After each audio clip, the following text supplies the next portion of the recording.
So I had a meeting with my banker, and in the meeting he asked me for my numbers. Interesting. So what numbers did you actually share? Well, of course, I shared my actual financial statements with him. But then he asked me where we're going to land for the year, and I shared with him my budget. Okay. The last time you and I talked, you indicated you were doing much better than your budget. Is that still true? Well, yes, my bottom line is running about 20% higher than budget. Things are going well this year. Did you share that with your banker? Oh, not exactly. I said we would make our budget. Okay. Now let me ask you this. Have you updated any numbers to reasonably project where you will land for the year? No, I thought you said I just had to make a budget. Now you're telling me I need to update my budget? Not at all. The budget is the budget. But periodically you should make a projection and update it as warranted. This will give you and your banker a better idea on where you're really going to land. Now, why didn't you tell me that before my meeting with the banker? Because I'm just learning about this meeting right now?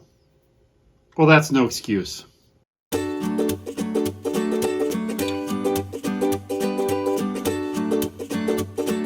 Budgets and forecasts. What's the difference? Why are they used? A budget is usually done once per year. It's supposed to provide information to management, bankers, and others, such as your anticipated revenue, net income, anticipated cash flows, capital expenditures, your loan needs. Also gives you important ratio information like your current ratio and times interest earned. A budget is also used to help you focus on how you can achieve the desired results and help you focus on things that are important. What do you need to be aware of in order to land at your budget amount? For instance, is cash going to be tight? If you pay for supplies and inventory quickly, but receive payment slowly, then growing fast can cause you to run out of money.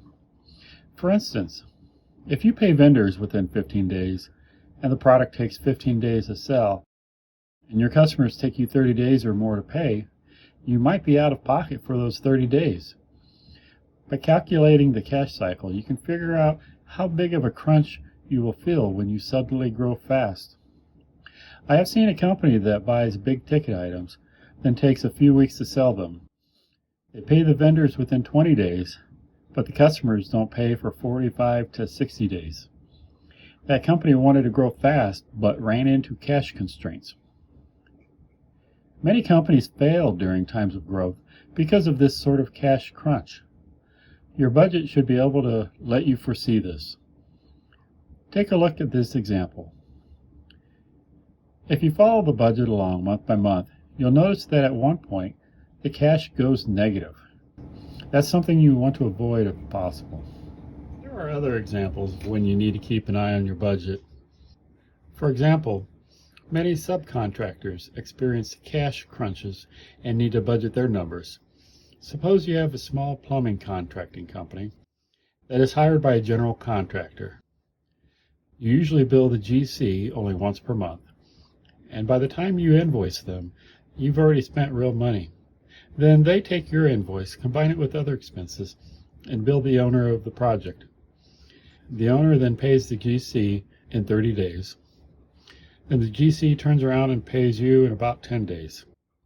As that plumbing subcontractor, you could be spending money about 45 to 60 days before you receive payment. This kind of scenario requires good budgeting. Here's how that could look in a spreadsheet. Notice that it is several months into the job before the cumulative cash is positive. If this were your only job, you would need to make sure you are planning for that negative cash flow to happen, or you need to figure out a way that you can mitigate that situation. Another thing that budgeting helps you do is focus on your staffing needs. Do you need additional staffing? How long does it take to hire and train new staff? And how likely is it that some of your existing staff might leave? At the time of this recording, most labor markets are very tough. You need to think about this well in advance of when you need the new employees. A forecast is usually updated at least quarterly, and sometimes even monthly. This is usually just for internal users, such as the management team or maybe the ownership group.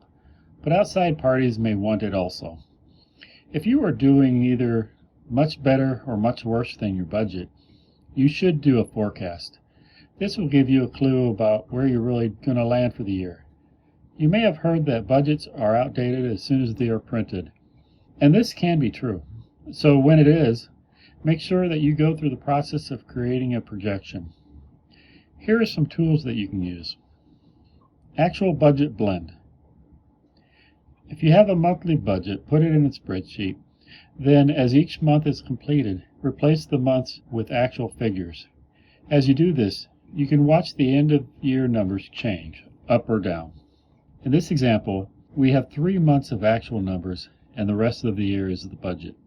If the rest of the year plays out just like the budget, then you can see in this column how your year will end. Actual/new forecast blend.